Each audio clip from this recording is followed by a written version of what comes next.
Welcome to episode 14 of HAMBASSADORS. Finally got it right. Finally got it right. Takes you behind the scenes of the Between Two Beers podcast. How are you doing, Shay? We have spent a lot of time with each other in the last 48 hours, haven't we? Too much. Oh, is there ever such a thing as too much time together? There is. Yeah. Yeah, We're starting to really get on each other's nerves. What is interesting, though, is our shared calendar for 2024. Which Time means tree. we can almost, unless we don't put it in, tell where each other is at any moment of the day. It's a weird thing becoming business partners and then connecting your career And your life. to your mate. Yeah. And now we have a shared calendar. So anytime something personal pops up, which means, I'm going to be away for a few days. Not available for something. I'm aware of it. And Yeah. so I got a little notification Asking that, questions. 7 days in the Marlborough Sounds. Yeah. I put TBC on there. I put TBC. What's going on, Shay? Going to walk the Queen Charlotte track. And I find out you're doing big walks. And it's weird because I didn't put that in the time tree, though, the other big walks. Yeah, but it's weird because then I'm automatically thinking, well, what am I going to do for those 7 days? The majority of my golf. work that I do now is linked to you. So You can work independently from me. You can do loads of yeah. stuff. Well, I will. I will. I'd appreciate it if you do. put your dental appointments into that time tree so I know when you're going to be under the chair. Yeah. Okay. 'Cause you've had to have some work done recently. I have. Yeah. Is this what we're doing now? We're talking about. No, that's all. It's just I didn't know. Yeah. So I don't want to bother you if you've got something important on. Yeah. Yeah. It's Be like, hey, where's that thing? And be like, I didn't know, man. I didn't know that you were at the murder house. yeah. Let's put all our details in. The funny thing. Well, I'm not sure if let's it's. not put all of them in. I'm not sure if it's funny, but my lovely wife Bonnie has been My wife. trying for a long time to get me to buy into a shared calendar on the same app, Time Tree. Yeah. And when you came over the other day and we were talking about it, it's like, what the fuck? Why are you like so active on your Between Two Beers Time Tree and you don't even look at our family calendar? Didn't you say like I didn't? That's not happening anymore. Yeah, I didn't think we were still doing that. Bonnie was like, well, I've been putting everything in there. Yeah. It was good. It was good. Yeah. Can I just make one small request for Time Tree? Please. If you could, when you're entering something, Yeah. put the actual time, because this HAMBASSADORS recording is scheduled for 10 p.m.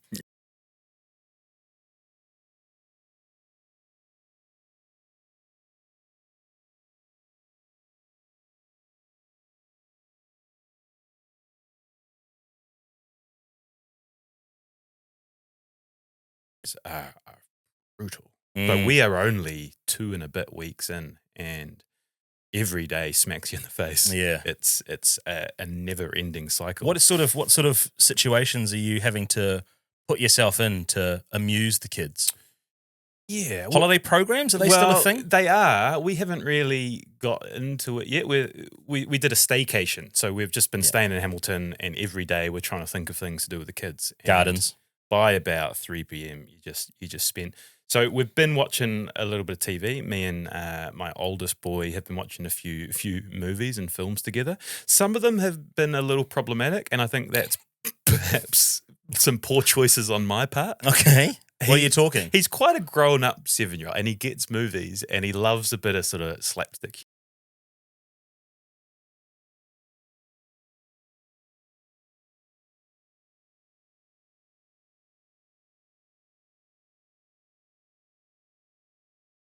I can see the look you're giving me, but don't they have a warning at the start of Jackass of like? Yeah, but and so I I think it's the latest one on, and I'm like, all right, well, let's just see how it goes. If it's not appropriate, we can turn it off.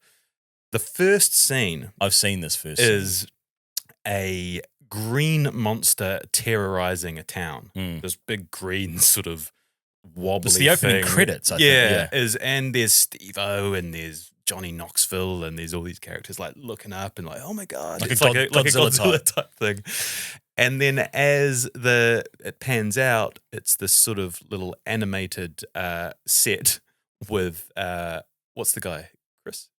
Chris Pontius. Chris Pontius, who is using his penis, which has been painted green as the big Godzilla type thing. And I didn't last long after that. No, and you can imagine I'm sort of just looking at Bo, and he's kind of looking at me like, Dad?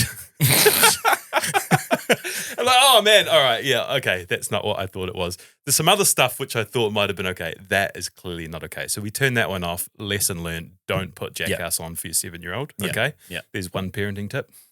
The other movie we've been watching is Back to the Future. Great film. This one I would recommend to watch. Isn't there something that says it's like the greatest film of all time? Yeah. Like its structure or something like that. Captured his imagination straight away, like great film. But problematic scene. Like, I don't know how well you remember the storyline. Pretty well. He goes back to meet his parents and they're in high school. His dad, Marty's dad, George McFly, is this good sort of nerdy guy, doesn't really stick up for himself. But like, at his heart, nerd trope. At his heart, a good man. And there's one part, like 3/4 into the episode, where he is up a tree with binoculars, creeping in on his future wife-to-be, like watching her get changed. Yeah, pesty. And it doesn't add anything to the narrative of the movie, other than that his dad's a sex pest. I'm like, what? I mean, it was 85, like it was a different time, but that's not okay. If I remember rightly as well, I think there's another scene later on at the Under the Sea Ball, I think it is, where Biff Tannen finds himself in the back seat with Marty McFly's future wife, and he's trying to force himself on her. Oh, Biff's a problem. Yeah. So I guess there's a few themes. There's a lot. I think we've said this before. But also Marty's mum, when he goes back to 1955 and his mum is really aggressively coming onto him. Yeah. It's a weird line to take with the movie. Yeah, hopefully Bowie's 7-year-old brain hasn't connected those dots yet. Nah, I don't think it really registered, the whole creeping in on the window with his woman getting Star changed. Wars. Yeah. Has he done Star Wars, the original? Nah, we haven't got there yet. Yeah, anyway, that's the one. That's the sort of stuff we're getting into in the school holidays. It's good vibes. But look, we've got a bit of an exciting announcement to make, don't we? We've sort of partnered up with the Halberg Awards, which are going to be hosted on February 14th. Valentine's Day. They ruined my plans with Doc Brown. But look, we've sort of been approached by Halbergs to do something together, and it's really cool. We're going to be announcing the award for New Zealand's top sporting moments. It's going to be New Zealand's top sporting moments with Between Two Beers. We're going to be there on the night doing some video content, talking to some former guests and hopefully future guests. A really cool collab. They line up really well with what we do. Yeah, massive coup. It's also the only award that is voted for by the public. So people can get out and vote for, I guess, what they feel is their most memorable sporting moment of 2023. Yeah. Are we allowed to vote? So I'm a judge, so I will not be voting. You can't vote? No, I can't vote. And we need to be a little bit careful about what we say because I can't in any way suggest which of these moments I like. And by association, you can't. So what we're going to do is we're going to read out. The first rule of sporting moment of the year is you can't talk about. I can talk about them. I just can't say, well, that one's clearly going to win. Okay. So what we're going to do, we're going to read 10 of the moments, but I don't want you to put any sort of emotion into it. I'll do my best. Okay, so what do we got? So moment one, Sean Johnson kicking the last-minute penalty to give the Warriors their second biggest comeback win of all time against the Sharks. Yeah. Oh, you got into broadcaster mode again. Don't do this because it gets stuck in my head. Miyamoto, friend of the show, remember her bantamweight world title win? Dislocating her shoulder in the first round. She went on to win. Good moment. I remember watching this. Neil Wagner, his wicket to give the Black Caps the win in the second test against England when England only needed 2 runs to win. Yeah, that was a goodie. I'm not saying no. They're all goodies. They're all goodies. I'm going to say that after. You got to practice what you preach. What about old Liam Lawson, 21 years old, took 9th place in his 3rd ever Formula One race in Singapore. That was a goodie. It was. Well, we have to say that was a goodie after everyone. Ryan Fox winning the BMW PGA Championship. That was a goodie. Goodie. Hannah Wilkinson's goal, Eden Park, gave New Zealand our first ever win at a World Cup. We were both there. Goodie. That was a goodie. Shane van Gisbergen becoming the first driver in 6 decades, that's 60 years, to win on debut in NASCAR in Chicago's new street circuit. Goodie. That was a goodie. Big Sam Whitelock, who can forget his turnover in the final minute, secure the win against Ireland, Rugby World Cup. Goodie. That was a goodie. New Zealand's K4 team winning gold in the K4 500 at the World Champs in Germany. Lisa Carrington part of that. Dame group? Lisa Carrington. I'm sick of you Okay. forgetting Sorry. New Year's Goodie. honours. That was a goodie. What about Kiwis giving the Kangaroos heaviest ever defeat in the Waikato? That was a goodie. Goodie. So there's your 10. We're going to create little clips to put on socials where some supporting images can help paint the picture. But Emotionless yeah, clips. Emotionless clips on social media. But really excited for that. Yeah, we'll have more about that in the coming weeks. I think all jokes aside, it's get behind it. Get behind it. The Halberg Awards are a great event. The Halberg Trust itself is a super good movement to get behind as well. You got a bow tie, man? I don't have a bow tie. Yeah. Is that your style? You wear a bow tie? Well, it's a black tie event. You have to wear a bow tie. No. You don't have to wear a bow tie. At a black tie event? Yeah. Well, you don't. Yeah, you're right. Yeah. You don't have to. Stand down. I just feel like it's frowned upon if you don't. Okay. Nah. Are you going to wear a bow tie? Fashion, man. Yeah, I bought a bow tie for the Voyages, so I'll wear it again. Coming at me with the heat about the bow tie. Well, you say things like you have to wear a bow tie at a black tie event, and that's just wrong. It's just wrong. It's just wrong. I think it's socially accepted if it's a black tie event to wear a black tie. You see what I mean about spending too much time together? Yeah, let's move on. We're nitpicking. Let's move on. So released Tim Brown last week. Really cool, strong response. Did you to find this. it hard to sit on that from the time we recorded it, which was last year, to the time we released it, knowing how good we thought it was? I love that feeling when we've got a real, like a good ep in the can and you're sort of holding it and waiting for it to go out. There's probably been 4 or 5 that I've felt the way that I felt like Tim Brown about.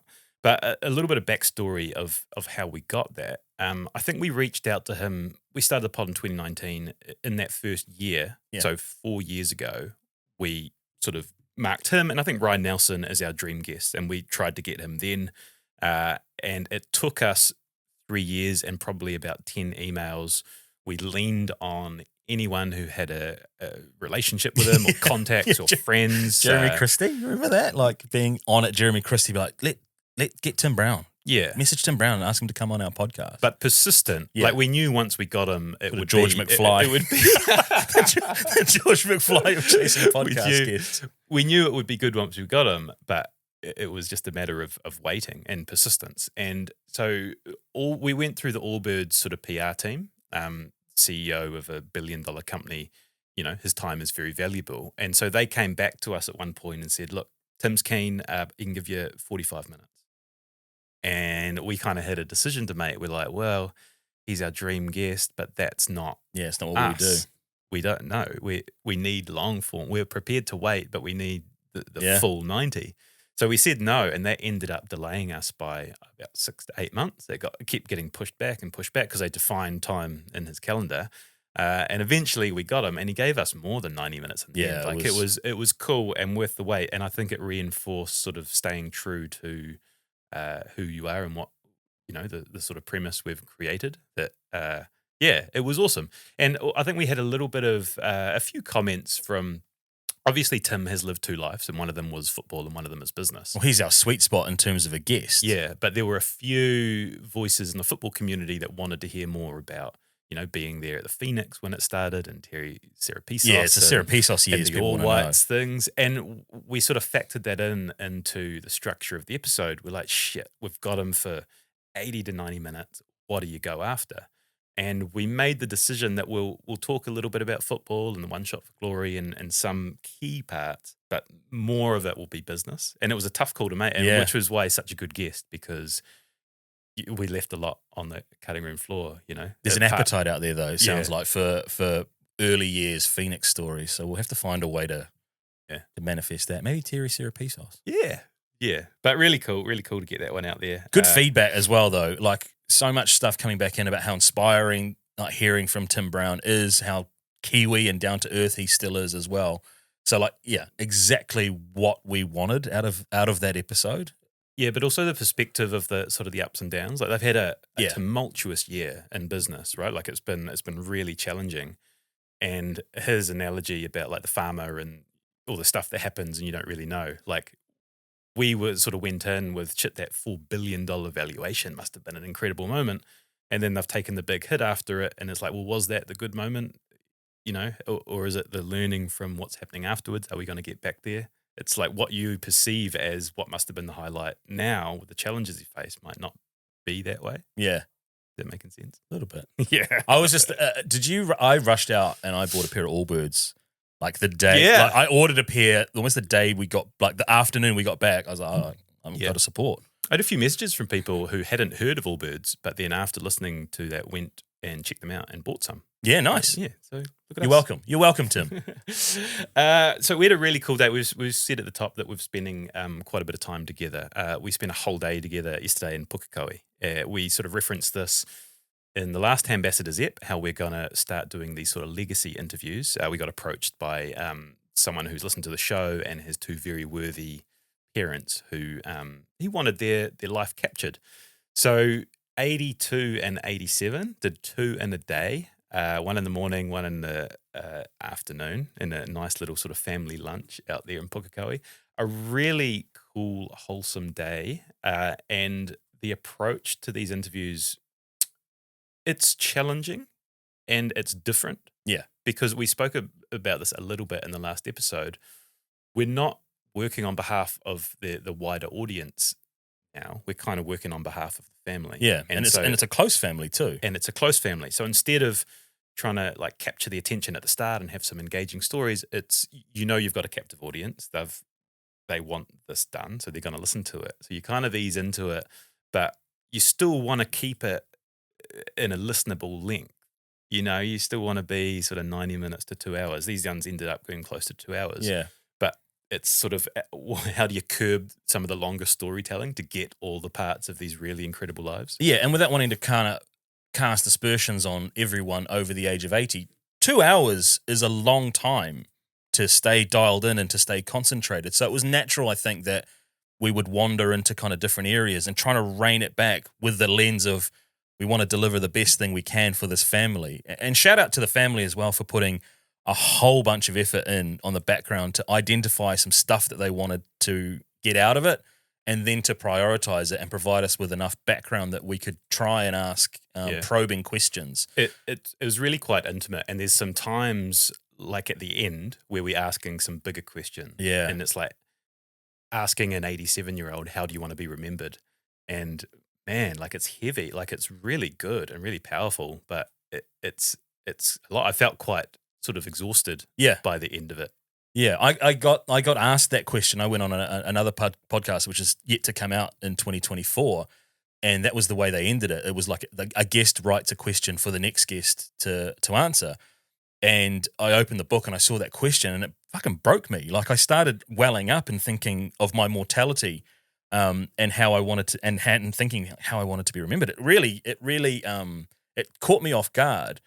And I thought it might elicit the same response yesterday, but maybe when you are plus 40 years from where I'm at, you've got a completely different perspective about that. Like I was thinking, oh man, if I die tomorrow, like shit, that's going to be horrible, and what will people think? Versus, okay, like I'm right at the twilight years of my life. It doesn't really matter how I get remembered. It's I definitely share that weight of, I don't know, like you're just dialed in and you're holding something precious and trying to tell someone's life story or help them tell their life story for their family. It's a big responsibility. Don't you dare try and steal my thing as the guy that cries. Are you walking into my No, I'm going to try into my space there? I'm going to try. I've kind of yeah, owned you that. own that. That's trademark. Yeah, no, I won't. I did think I might go yesterday at some point, and there was one part which I started feeling some feels, but when they get tears in their retelling Yeah. stuff about their parents or people that have gone. It was cool. It was cool, and something that we're keen to continue doing. You broke a chair though. That was. I think that lightened the mood. Fuck, that wasn't great. We enjoyed this. They pulled out all the stops, so we set up in the dining room, and they put scones on for us on arrival, which were delicious. And then to break up the two interviews, we were invited to stay on for lunch, and they moved everything out under a tree. It was nice, quaint setting, and the chairs that they put out, I sat on one, and immediately when I sat down, I'm a heavier dude, I sank in a little bit, and it got towards the end of the lunch, and we were talking, and I sort of leaned back a little bit and sort of maybe let myself go just a touch, and then there was a big crack, and I went fucking sat bolt upright, and then I had to own it. Yeah, I had to own it. They were like, "What was that?" And I went, "I've just broken your chair." Yeah, I quite enjoyed that. Yeah, I know you did. And then they were brilliant. They were like, "Oh, don't worry, it's only a $10 chair. We've had them for 15 years. They're pieces of shit anyway." And I fucking just wanted the ground to swallow up. I've only had it for 60 years. Yeah, it's only been family in the family. heirloom. Yeah. Oh, fuck, I felt terrible. But yeah, nah, it's all good, man. you get them days. Yeah, you do get them days. Another cool thing we've been doing is putting a coaching course together. I haven't done any of that. You haven't done that. I've been doing that. You've done all that. I've been asked. I've been doing my long walks. Well, you've been off and all the other stuff on Rarotonga and in the Solomons. Yeah, I have been doing some consultancy for podcasts. Podcasts are sort of all the rage in New Zealand. I don't know if you know this, but a lot of people are starting podcasts, and we've sort of realised that we actually have some very valuable IP. And I'm just keeping mine to myself. Yeah. So, been doing a few bits and pieces with people who are looking for advice, and we thought, well, let's put an online course together. So in late Jan, we're going to be working with a small group of people who are somewhere along the line on a podcast journey, not people that are just starting, but they're looking to improve and grow community and audience, and perhaps learn from some of the tips and tricks we've picked up. If that's the sort of thing that appeals to you, or you think that it might be interested, go check our website, click the coaching tab, and flick us a message. That's b2bspeakers.co.nz. Yeah, that's right. This week we released an episode with Raylene Castle. Yeah, Boss. CEO of Sport NZ. She's had to deal with some stuff over her time. Yeah, what an absolute trailblazer. I feel really privileged when you get people that have done so much and held such high positions. You know, the first woman to be CEO of an NRL club, first woman to be CEO of Rugby Australia, and the steps of how she got there and what she dealt with through it was great. You get a sense of why she is where she is. You know, the way she's able to articulate herself and the belief she has, and obviously the people that work for her like love and respect her. But that Falau stuff was great. I sort of mentioned it in the episode. Working in the media at that time, that story dominated for 8 months. Every day it was the most popular story on the website, and it was Falau, and it was Raylene, and it was New Zealand Connection, and it was him and religion, and this huge big potpourri of just absolute carnage. Good word. Yeah, thanks. To talk to her about what that was like being in the world spotlight was really cool. And the lessons she's learned and coming out the other side. And we're very proud to announce we've added her to our speaking roster. Yeah. So another one on B2B Speakers. Latest signing for B2B Speakers. Yeah, so keep an eye on that Instagram for all of the speakers that we have on the roster as well. And get in touch with us if you want to book any of them. For your event coming up this year. So if you like that episode and you think she would be a good fit, and she'd be great to talk to your company about leadership and lessons and adversity and all of it, get in touch. Yeah. If you're watching this online, you may notice that we are in a new studio. Mm-hmm. Some great new digs, new Export Beer Garden studio. Go check this one out on YouTube. Yeah, it's really cool. So this is where we're going to be based now. This is exciting news too. Yeah. Mike Minogue and Frank Management, who we've partnered with for the business, they have this epic studio, which they've built, state-of-the-art custom studio. You can see all the sort of ambassadors in between stuff in the background. I think if you can see behind me, I think I need to make our ambassadors poster just a little bit bigger. Yeah, so we're making a real play on improving our YouTube product, and this is going to be a big part of it. And because it's high def and 4K, there's an opportunity to put little sort of, what do you call them, Easter eggs in the background? Yeah. Have little gags on the bookshelf and things. So keep an eye out. If you're someone that watches episodes on YouTube, each episode we're going to have a little something in the background. And the first one in the new studio is being released next week. So I hope you enjoy the new production. Yeah, it's awesome. I'm super stoked about it. It looks awesome. Yeah. So, happy days. Nice one. Should we call it there? Yeah, I reckon. I want to get out of your company if I'm being totally honest. All right, let's get you I've home. got some stuff in Time Tree that I need to attend to. All right, see you next week. Enjoy.